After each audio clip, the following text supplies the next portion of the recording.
Greetings, comrades! I am Skeleton Etiquette, or Sket if syllables frustrate you. Today we're taking a look at movement speed. At any given point in your playtime, the majority of content available to you is always going to be older, outdated zones, or raids, dungeons, etc. And whether you're doing them for transmog, mounts, pets, or even achievements, there's one thing in common that you always want: efficiency. Whatever you're aiming for, you'll likely need to do it multiple times. More often than not, that's actually an understatement. Unless you're ridiculously lucky and only need one run, in which case, fair play, go as slow as you want, you lucky bastard.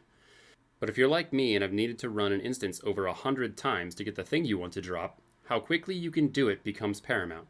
So I've built a guide to help you, fellow collector.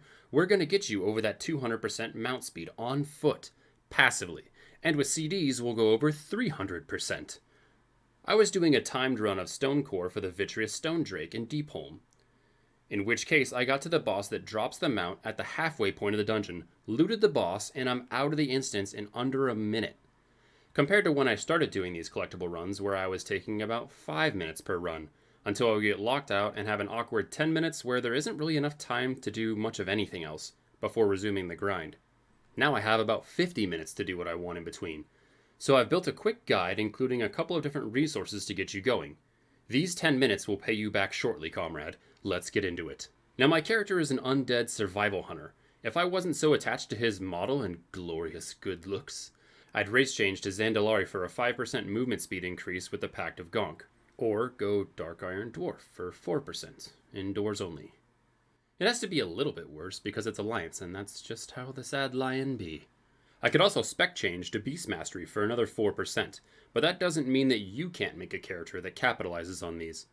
First of all, we'll talk basic gear strategy, which is pretty simple. You want speed stat. Wow, that was actually a really quick section. Alright, next one. You want to be level 50 for the best results, as the value of the speed stat will diminish from 50 to 60. For example, 25 speed on a level 46 character results in 9.49% speed. At level 50, 25 speed is converted into 8.2%. A 25 speed on a level 52 character results in 6.27%. Finally, 25 speed on a level 60 character is only 2.5% movement speed. So then why level 50? Why not lower? Well, level 50 is mandatory for a couple of different reasons. It's necessary for the Heart of Azeroth, and therefore Azerite armor. And 50 is a sweet spot because with certain items, we can get speed and a socket on a piece that meets Shadowland's gem requirements. This is important because the Shadowland speed gem, with each Shadowland gem socketed, we get another 13 speed. And at level 50, 13 speed is very significant. Now getting started, we need a couple of key pieces first. We need the Longstrider trait from BFA Azerite pieces, being the shoulders, helm, and chest. Two of these pieces are very easy to acquire. The helm and the chest come on benthic pieces. Note that higher item level will at certain points give higher bonuses to this trait. There are other sources with higher item level, however, these will probably need some help from a friend or two, because the best pieces are in Mythic Nyalotha and the Eternal Palace. But those aren't soloable yet, especially by a level 50 character. The most difficult piece, without a doubt, is the shoulders, because nearly all sources of this trait were from BFA PvP gear, which is not purchasable at this time. I'll post a link of all the sources of Longstrider in the description. Next is the remaining pieces of gear. I'm going to approach this as if you had 0 speed gear. We're going to need the Heart of Azeroth, the BFA neck. You will unlock it after a quick quest line from either Boralis or Zoldazar. The quest line is called A Dying World. From there, we need to do the Nazjatar questline to raise the Heart of Azeroth to level 50, and that's going to be all that we need to get started. There is an essence called Ripple in Space. This gives an additional 5% movement speed at rank 3. It's powerful, but it'll take some time to acquire. It requires BFA World PvP, which is a bit tough at the moment, but it can be cheesed with a friend or friends who have the opposite faction characters and don't mind you killing them. Repeatedly. For weeks. Friends help friends, that's all I'm saying. It is worth noting that if you've earned rank 3 of an essence on any character, you can purchase rank 3 of that essence on a different character for Echoes of Nyalotha, and those aren't too terrible to acquire right now. So now that we have the base, where do we get the rest of the pieces?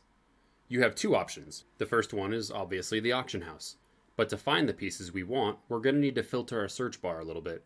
So we're going to use the Undermine journal. Link is in the description below. This allows us to search the auction house on our realm and connected ones with a few additional filters, speed being one of them. So we find the pieces that we're interested in, then search for them on the auction house. Note that the item level requirements may differ from the ones that are actually on the site. This is because the item that is on the site is the base version of the item, not necessarily the version that dropped for the individual that's selling it. The smaller number on the right side will give you the item level of the item, but not the level requirement. Even then, it's not 100% accurate, but the important thing is that it does give us a name, confirms it has speed on it or a socket or both. It does make the process much quicker. Now, if you're struggling to find a single piece, say you can't find bracers for the life of you, you can use pearls from Najatar to purchase individual pieces. These are account bound, so you can do the emissary when it's available on a couple of different tunes and turn that into more than a dozen attempts on any number of pieces. You can also upgrade pieces with pearls to increase their item level. However, make sure you check the full upgrade before you do this. Some items won't increase in speed stat even if risen to their max item level, so it's just a waste of pearls. Also important to note that even at their max level, these benthic items still do not qualify for Shadowlands gems because they don't breach item level 87. So you want to start to eliminate your set down. Ideally, you want to have 2 pieces at least that have speed and a socket, because we want to socket in the Straddling Viridium and Sage Agate gems from BFA for a total of 8% movement speed. Both of these gems are a higher priority than an item with just speed stat on it. You want a lower pair of boots below item level 50. This allows us to take the enchantment Minor Speed. These boots may not have speed or a socket, and that's fine. The enchantment is worth more because it's a base 10% movement speed. Now the way this reads confuses people, or at least it did for me, because the way it reads makes it sound like you don't get the speed if you have other speed effects. What it actually means is that this 10% is not diminished by stacking speed pieces. And how do I know that? Well, this is where we get into proving our gains. You can either run an add-on called Monkey Speed, which I've linked in the description, and that will display your current speed constantly. Or if you're like me and you don't like having a lot of add-ons, you can also use this macro. That doesn't require you to do anything other than click the button. It will list your speed at that moment, but it's not continuous. So if you're trying to, say, measure your speed over a duration, or if you're trying to see when a buff kicks in, this may not be the best thing for you. Now looking at the speed without the boots, and then with the boots, we see a flat 10% gain.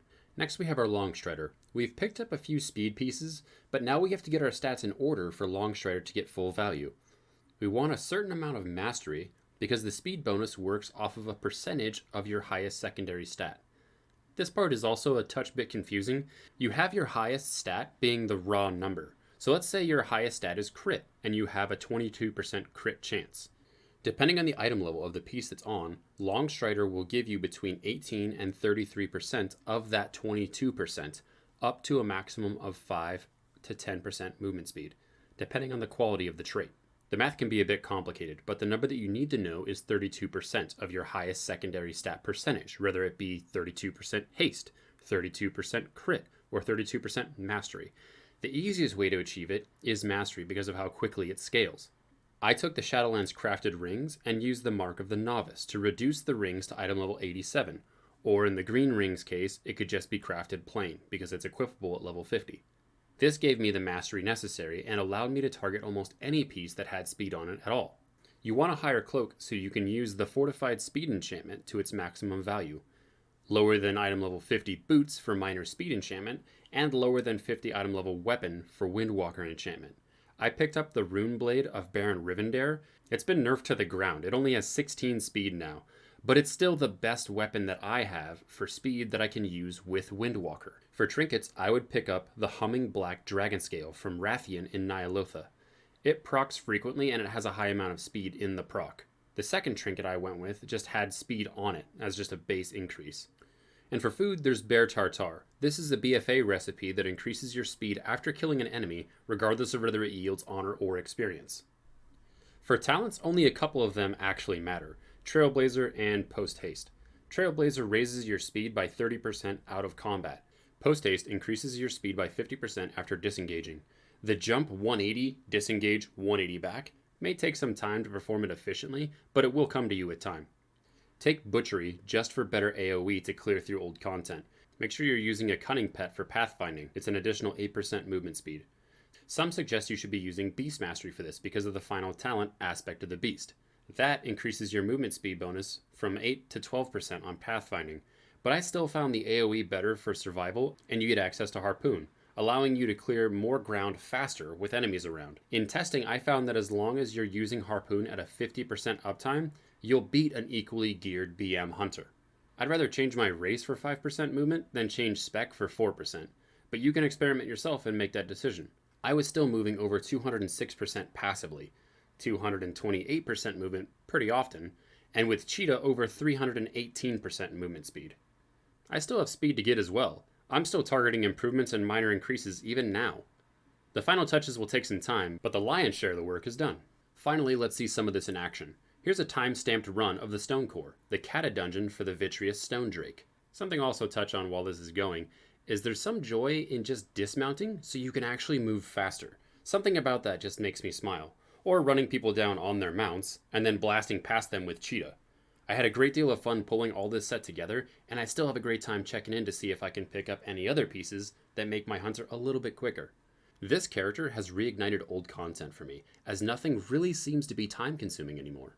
So now we've covered the racials, the items, the enchantments, the gems, the essences, and the talents. You've got all the information you need to start chasing down mounts, Mog, collectibles, and of course, glory. You can do this, comrade, and when you do, return and tell me the tales of your glory. If this video helped you achieve speed and glory, just leave me a comment. If this video made you do math and you're upset about it, just leave me a comment. If this video had too much whimsy for a guide, just leave. No, please. I still have so much to learn here, and I'd appreciate any tips, advice, or even criticism that you could give me. I'm only here to offer help and smiles. You can find me on Twitter if you wish to do the same. So until we see each other again, take time and take care.